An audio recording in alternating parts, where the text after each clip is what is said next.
Di kelas D, Ike mencoba mengubah topik diskusi. Kali ini, bukan tentang penjelasan tetapi untuk meminta pendapat. Tentu saja, dia mengambil inisiatif dan mengangkat tangannya.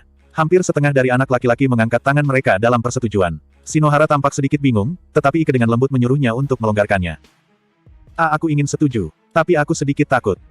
Aku pikir apa yang Sudou katakan sebelumnya tentang merebus tidak buruk, jika kau takut meminumnya secara langsung, mengapa kau tidak mencoba meminumnya terlebih dahulu? Petik 2. Beberapa siswa setuju dengan ini. Dengan waktu yang berbeda, masalah yang dulu ditolak sekarang diterima dengan lancar. Shinohara juga mengangkat tangannya, meskipun sedikit enggan. Aku tidak tahu apakah kita bisa meminumnya, tapi mari kita coba. Aku juga setuju. Jika orang pertama dapat meminumnya, maka itu tidak masalah. Karena siswa lain dengan mudah menyetujui, Kushida mengangkat tangannya mengikuti Shinohara. Apakah pengaruh psikologi kolektif pada pekerjaan? Semua orang mengangkat tangan mereka kecuali Horikita dan aku adalah perkembangan yang tidak terduga. Karena fokus datang kepada kami yang tidak peduli mengangkat tangan sebelumnya dengan ringan mengangkat tangan juga. Namun, sulit bagi semua orang untuk tiba-tiba meminum air, oleh karena itu, kami memutuskan untuk membeli air bukan hanya untuk mengamankannya, tetapi dengan proposal yang efektif untuk menggunakannya ketika darurat. Aku punya permintaan untukmu, Ike-kun. Aku ingin kau membantuku dengan kemampuanmu mulai dari sekarang. Sepertinya kau satu-satunya di kelas dengan pengalaman berkemah yang tepat. Bisakah kau membantu kami? Yah, baiklah, karena kau bersikeras memaksa. Terima kasih. Seakan tanggapan singkatnya Ike nampak senang. Hirata merasa gembira, baik Shinohara, yang tampaknya paling sering mengeluh, sudah bisa menerimanya. Dia mulai mencari pendapat tentang makanan dengan segera. Sudah mulai gelap jadi kita hanya bisa menunggu untuk sementara waktu. Tapi tolong, biarkan aku berpikir sebentar untuk besok. Sepertinya ada banyak makanan dekat dengan kita jadi aku akan memeriksanya besok. Apa maksudmu dekat dengan kita? Apakah itu tempat yang berbeda dari tempat Kushida dan yang lain saat menemukan buah-buahan? Petik 2. Ada sungai di sini. Ini tempat yang bagus untuk menangkap dan memakan ikan. Sepertinya ada cukup ikan air tawar dengan hanya melihatnya sekilas. Aku pikir kita akan dapat menekan pengeluaran poin ke suatu titik. Akan sangat menguntungkan jika kita bisa menangkap ikan dan memakannya dengan api unggun. Petik 2. Bahkan jika rasanya enak, bagaimana kau berencana untuk menangkap ikan? Petik 2. Yah, aku akan menyelam seperti ini. Meski aku belum pernah melakukannya sebelumnya. Ike membuat gerakan berenang, tetapi mungkin tidak mudah untuk menangkap ikan sambil menyelam langsung. Bahkan jika tampaknya tidak masuk akal untuk menangkapnya dengan tangan kosong, tapi menangkap ikan ide yang bagus.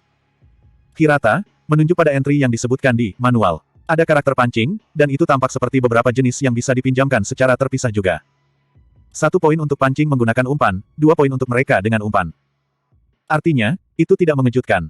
Untuk memulihkan biaya, tergantung pada situasi, itu bisa menjadi keuntungan yang besar untuk mengamankan sejumlah makanan selama 1 hingga 2 hari dengan hanya 1 poin.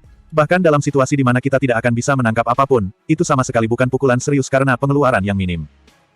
Tanpa mendengar keberatan apapun, Ike berkata dengan gembira. Itu kesepakatan, kalau begitu. Ayo ambil pancing dan memancing ikan. Tentu saja, dengan yang lebih murah. Dengan ini, kami memutuskan tujuan kami untuk memasok makanan dari hutan dan menangkap ikan mulai besok.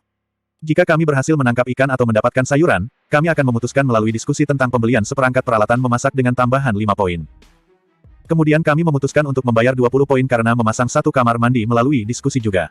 Mungkin akan ada keberatan diperkirakan, tetapi dengan pertimbangan besar bisa merusak kesehatan jika kita mandi air dingin. Dengan persetujuan bahwa anak laki-laki hanya akan menggunakannya di tengah malam akhirnya semua gadis memberikan respon positif terhadap keinginan untuk minum air sungai. Kami meyakinkan oposisi faksi menjadi persetujuan. Ngomong-ngomong, gadis itu, Ibuki dari kelas C. Kan, aku melihatnya sebelumnya. Petik 2. Seorang siswa perempuan bernama Satu dengan curiga melihat Ibuki yang duduk diam di kejauhan. Dia sepertinya memperhatikannya sebelumnya jadi tidak perlu bagiku untuk memberitahu. Sepertinya ada masalah di kelas. Yamauchi menjelaskan sedikit tergesa-gesa menjelaskan, seperti dia mungkin diisolasi dari teman sekelas. Aku mengerti, itu penilaian yang tepat. Kami tidak bisa meninggalkannya. Tapi Hirata-kun, dia bisa jadi mata-mata. Ada hal yang berlaku untuk para pemimpin. Begitukah? Ada kemungkinan semacam itu. Petik 2. Yamauchi bingung dengan dia yang telah menyadari hal itu sekarang. Dia ingin menanyakan bahwa setidaknya diizinkan tinggal, jika memungkinkan. Aku akan memeriksanya mulai sekarang. Apakah itu baik-baik saja, Yamauchi-kun dan Ayano Kouji-kun? Petik 2. Hirata memanggil Ibuki dan 2 kenalan lainnya dan menuju ke tempat di mana Ibuki berada. Apakah Hirata mengecualikan Sakura karena takut membuatnya merasa tidak nyaman? Sakura juga sepertinya lega karena tidak diperhatikan. Apakah ini saat yang tepat, Ibuki-san? Aku ingin menanyakan beberapa rincian. Aku mungkin gangguan. Kau telah merawatku dengan baik. Seolah dia membuat keputusan sendiri, dia segera bangkit untuk pergi. Tunggu sebentar. Aku ingin bertanya apakah sesuatu terjadi. Aku ingin membantu. Petik 2. Dia memanggilnya untuk berhenti, menekankan akhir dari kalimat. Apakah Hirata juga merasakan itu bukanlah hal yang mengejutkan melihat wajahnya yang bengkak? Hal-hal tidak akan berubah jika aku menunggu. Aku tidak ingin membuang waktu lagi di sini. Ini adalah ujian, tentu saja akan ada siswa yang meragukanmu. Namun, aku tidak ingin mengusirmu jika kau terluka dan tidak dapat kembali ke kelasmu. Karena itu, aku berpikir untuk membawa Yamauchi-kun ke sini juga. Aku ingin kau memberitahuku tentang kondisimu dengan benar. Ini bukan sesuatu yang akan berhasil hanya dengan berbicara. Selain itu, aku telah mendengar diskusi kalian sebelumnya. Itu akan menjadi masalah jika strategimu sejauh ini akan bocor. Petik 2. Saat berbalik, Ibuki mulai berjalan. Hirata memotong sedikit dengan paksa. Jika kau benar-benar mata-mata, kau tidak akan berbicara tentang sesuatu seperti itu. Benarkan? Sudahlah. Aku hanya ingin mencari tempat di mana aku bisa tidur. Seperti yang diharapkan, dia tidak akan kembali ke kelas C. Meski matahari terbenam, tapi malam akan segera tiba. Ini gila bagi seorang gadis untuk tidur di luar sendirian di hutan ini. Bahkan jika itu gila, itu adalah satu-satunya hal yang harus dilakukan. Kalian tidak mendapatkan apapun bahkan jika kalian membantuku. Ini bukan tentang mendapatkan atau tidak. Kami tidak bisa membiarkan seseorang dalam masalah. Kami semua berpikir begitu. Petik 2. Wajahnya yang menyegarkan tiba-tiba tenggelam. Dia menunjukkannya pada kami tanpa penyesalan. Ketika mengatakan dengan cara ini, itu bukan cara untuk melawan seseorang yang telah ditawan. Ibuki mengikuti keputusan Hirata, dia berbicara dengan berat dan ragu-ragu meskipun dia akhirnya tahu apa yang telah terjadi. Aku punya perselisihan dengan seorang anak laki-laki di kelas. Itu sebabnya aku ditampar dan ditendang oleh si brengsek itu. Itu saja. Itu mengerikan. Mengangkat tangan kepada seorang gadis. Aku juga tidak menduga seperti ini. Aku berpikir, tanpa ragu, kalau dia dipukul karena perkelahian dengan seorang gadis. Aku tidak berencana untuk memberikan nama lengkapnya padamu. Aku bahkan tidak berpikir kau akan memberi perlindungan kepadaku sebagai seorang pelarian. Sampai jumpa. Petik 2. Tunggu. Aku mengerti bahwa kau benar-benar dalam masalah, dan sekarang aku memahami situasinya. Beri kami sedikit waktu. Kemudian kami akan berbicara dengan siswa lain tentang keadaanmu dan bagaimana kau akan tinggal. Ayano Kouji-kun, bisakah kau tetap tinggal dan melihat Ibu Kisan? Mulai sekarang, kami akan memberitahu semua orang tentang situasinya. Petik 2. Setelah mengatakan itu, mereka kembali ke kelompok dan meninggalkanku di sini.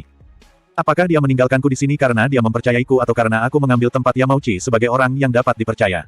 Aku ingin tahu. Orang itu, bukankah dia terlalu baik? Dalam situasi ini, kebanyakan orang akan melakukan hal yang sama. Pasti ada orang yang seperti itu juga, di kelasmu. Tidak sama sekali. Orang-orang semacam itu hampir tidak ada di kelas C. Petik 2. Itu dikatakan, Ibuki sambil duduk sekali lagi di tanah, memeluk lututnya ke dadanya, tanpa menghadap ke atas. Dan sebagai hasil dari diskusi dan juga berkat pengaruh persuasi sosial Hirata, keputusan dibuat bahwa Ibuki akan dirawat di kelas D. Beberapa siswa dengan tegas menyatakan pertentangannya karena pada kesempatan ini, kelas C juga akan kekurangan poin. Namun pada akhirnya mereka menerimanya dan menganggapnya sebagai peluang. Meskipun Hirata tidak menentangnya tetapi para siswa yang lain berpikir sebaliknya. Justru karena ada keuntungan di balik ini, karena itu lebih baik mengambil peluang. Namun, masalah hak kepemilikan tempat ini sangat rumit. Semuanya telah dijelaskan dengan tepat kepada Ibuki dan mereka membuat janjinya untuk tidak mendekati perangkat tanpa izin. Itu wajar bagi mereka melakukannya karena, jika membiarkan orang lain tahu bahwa pemimpinnya adalah hori kita, kami akan menderita kerusakan besar. Kemudian kami memutuskan untuk memesan dan membeli dari Cabashira Sensei 2 set makanan, air, dan tenda untuk laki-laki yang diperlukan untuk malam ini. Dengan kerja sama Hirata dan Ike, tenda dirakit dengan lancar. Tepat sebelum matahari terbenam, semuanya telah dipersiapkan dan para siswa mulai makan sebanyak yang mereka suka. Oh, Ibuki-san, kesini makan ini. Kusida berjalan ke Ibuki yang berada di kejauhan di mana dia tertinggal sendirian. Lalu dia menawarkan satu makanan bergizi dan sebotol air. Apa ini? Mengapa aku? Apakah kau tidak lapar? Tapi tetap saja makanan hanya disediakan dan dibagi per kelas, bukan?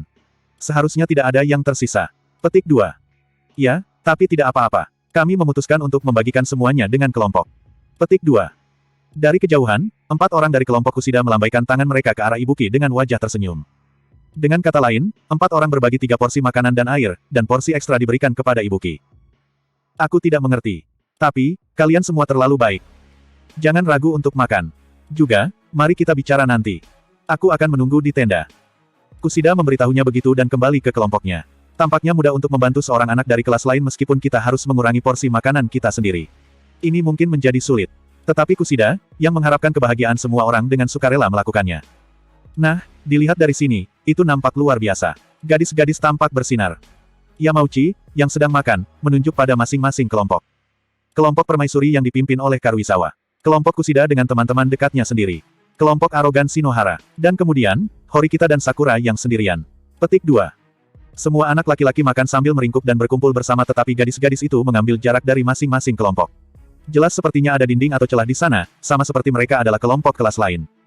Jika ada pengecualian, maka kelompok Kusida akan dianggap netral atau lebih tepatnya, apa itu karena dia memiliki banyak pengaruh secara keseluruhan. Sakura sangat menyedihkan. Aku seharusnya makan bersamanya, kan? Petik 2. Hentikan itu. Kau mungkin akan menakut-nakutinya. Sial, aku ingin lebih dekat tetapi fakta bahwa dia terlalu malu itu bermasalah.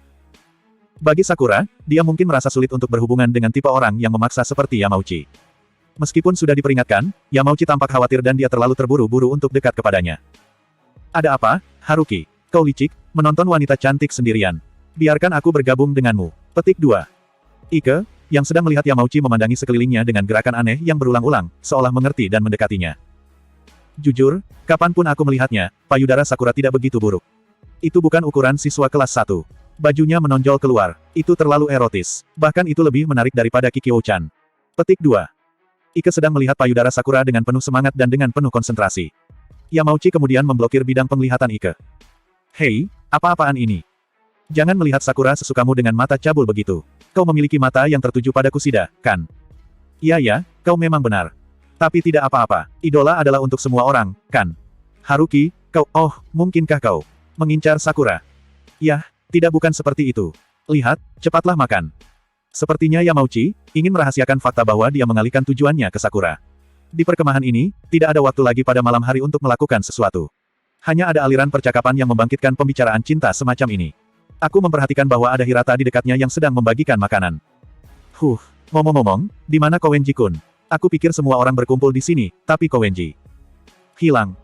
Adapun Kowenji, dia mengeluh tentang berada dalam kondisi fisik yang buruk dan kembali ke kapal. Tentu saja, karena dia sakit, 30 poin sudah dipotong untuk kita semua. Itu tidak bisa ditolong. Ini adalah aturannya. Kowenji sekarang sakit dan dia memiliki kewajiban untuk berada di kapal selama 1 minggu, untuk menerima perawatan medis dan menunggu kabar lebih lanjut. Jeritan yang mengejutkan naik sekaligus. Jangan bercanda. Kowenji, pengisap itu. Apa yang dia pikirkan? Petik 2. Yukimura yang terdiam mulai berteriak sambil menendang tanah. Aku pikir dia adalah orang yang bebas dalam segala hal, tapi dia secara egois pergi. Dia tidak merasa perlu naik ke kelas A. Bahkan jika kelas kehilangan 30 poin, dia sama sekali tidak peduli. Sial, kami telah kehilangan 30 poin. Persetan. Baik anak laki-laki maupun perempuan tampak marah karena tindakan Kowenji, tetapi jika orang itu sendiri tidak ada di sini, mereka tidak bisa memukulnya. Tawa meledek Kowenji terus bergema di kepala semua orang. Chapter 2 Pergerakan Lawan. Sebelumnya, aku terbangun di pagi hari jauh lebih awal dari yang aku kira. Saat malam, hawa panas dan udara lembab membuatku terbangun beberapa kali. Jadi, sebelum menyadarinya, cuaca sudah pagi. Aku merasakan hangat di punggungku dan aku ingat bahwa di tenda, kami terus menyalakan lentera sepanjang malam. Selain itu, aku merasa cukup banyak berkeringat. Subjek tentang bagaimana menggunakan tenda, masih merupakan masalah yang rumit, jadi kami tetap tidak berubah. Udara malam yang datang ke tenda adalah berkah, tetapi segera setelah fajar menyingsing maka suhunya perlahan naik. Tidak ingin membangunkan yang lain, aku menyelinap keluar dari tenda setenang mungkin.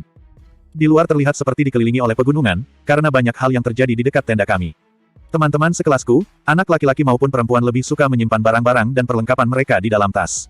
Dan semua tas dikumpulkan di dalam tenda. Karena kami ingin menggunakan tenda semaksimal mungkin, kami tidak membawa paket apapun di dalamnya. Pertama, aku memeriksa bahwa tidak ada seorang pun yang melihatku. Kemudian, aku mulai mencari sesuatu dengan warna tertentu. Kemarin, kami menemukan seorang gadis dari kelas lain, namanya Ibuki dan tas miliknya lah yang sedang aku cari. Karena tasnya memiliki warna yang berbeda dari yang kami gunakan di kelasku, itu akan mudah untuk menemukannya. Begitu aku melihatnya, aku mengulurkan tanganku untuk mengambilnya. Ketika aku membuka resletingnya perlahan, aku berpikir bahwa jika tertangkap oleh seseorang saat ini, maka aku yakin, aku akan dicap sebagai orang yang cabul. Di dalamnya ada handuk, baju ganti, pakaian dalam. Hanya hal umum yang setiap orang akan mereka bawa di tasnya. Tapi, tunggu, apa ini? Kamera digital. Jadi, aku benar. Aku tahu aku mendengar suara aneh kemarin ketika Yamauchi mencoba membantu membawakan tasnya dan jatuh terpental ke dekat pohon terdekat. Ini bukan barang yang tepat untuk dimiliki di pulau terpencil. Di bagian bawah kamera ada segel stiker yang membuktikan barang pinjaman. Mengapa Ibuki memiliki hal semacam itu? Aku harus memikirkan alasannya mengapa. Jika aku seandainya Ibuki, apa yang akan aku gunakan dengan benda ini? Segera setelah memikirkannya di kepala, banyak kemungkinan muncul ke permukaan. Nah, sekarang setelah mengambil kamera digital, hal pertama yang harus dilakukan adalah mencari sumber listrik dan mencoba untuk memeriksa gambar apa yang telah disimpan di kartu memorinya. Tidak ada tanda yang membuktikan bahwa itu telah digunakan, tidak ada data yang telah diunggah. Setelah aku menemukan apa yang dicari, aku langsung mengembalikan tas ke tempatnya dan segera kembali ke tenda. Selamat pagi, Ayano Kouji-kun, abis dari toilet. Hirata tidak tertidur, nampak sedang terjaga. Dia berbicara padaku sambil menoleh ke arahku. Bagaimana bisa? Aku sangat terkejut sehingga aku merasa bahwa dia bahkan memperhatikan tanganku yang basah karena air. Oh, apakah aku membangunkanmu? Tidak, tidak juga. Tidak mudah untuk tidur nyenyak di lingkungan seperti ini. Hanya saja, punggung bawahku terasa sakit. Nah, ketika kita tidak memiliki apapun untuk digunakan sebagai alas kasur yang tepat di bawah kita untuk tidur, maka itu wajar saja. Petik 2. Tentu saja, di sini kita tidak memiliki kasur dan tidak ada bantal, ditambah, kita benar-benar penuh dengan orang hingga tenda menjadi sesak. Jadi tidur di sini akan merasa tidak nyaman. Sekarang aku tidak bisa mendengar apa-apa selain suara teman sekelas kita. Yang tidur. Aku yakin mereka kelelahan setelah melakukan berbagai tugas, sepanjang hari. Poin yang kami gunakan kemarin dan juga fakta bahwa Kowenji pergi, jika digabungkan menghabiskan biaya sekitar 100 poin. Aku berbicara kepada semua orang tentang kemungkinan skenario terburuk, yang tersisa dengan hanya 120 poin. Namun, pada kenyataannya kita tidak dapat mengetahui dengan tepat berapa banyak poin yang akan kita miliki pada akhirnya. Saat aku memikirkan semua ini, aku terbangun. Petik 2. Hirata mengeluarkan manual, seolah ingin mengkonfirmasi situasinya. Perginya Kowenji, tidak diragukan lagi, merupakan pukulan keras. Ini akan baik-baik saja, jika kami sampai pada kesimpulan untuk kepentingan kelas. Petik 2. Namun tidak sesederhana itu dan tidak mungkin memikul beban di pundak sendirian. Di samping itu, aku harus melihat banyak hal tentang isi manual. Kami harus menyesuaikan tempat kami menyimpan manual, sehingga tidak sulit untuk diperiksa. Tetapi, perhatian yang sangat rinci itu disambut baik. Aku hanya melakukan ini karena aku menyukainya. Selain itu, aku akan melakukan apa yang bisa aku lakukan untuk kenyamanan kelas kami. Itulah satu-satunya kepuasanku dari yang aku dapat dari ini.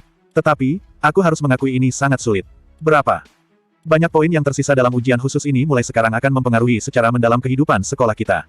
Dengan kata lain, aku pikir itu kesalahan jika terlalu memaksakan diri. Petik 2. Apa kelas akan berjalan dengan baik dan kita bisa hidup nyaman? Nah, jika ada kesempatan untuk berhasil maka percakapan ini bukan sekedar mimpi. Sejujurnya, ini hampir tidak mungkin. Karena sistem poin dari sekolah ini cukup legendaris. Apakah kita bertujuan untuk menjadi siswa kelas A? Atau apakah kita mencoba mengejar mereka dengan menjadikan diri kita sendiri sebagai siswa kelas D? Jadi, apa yang harus kita lakukan? Petik 2. Mendengar aku menanyakan pertanyaan ini, aku mengerti bahwa itu tidak ada artinya.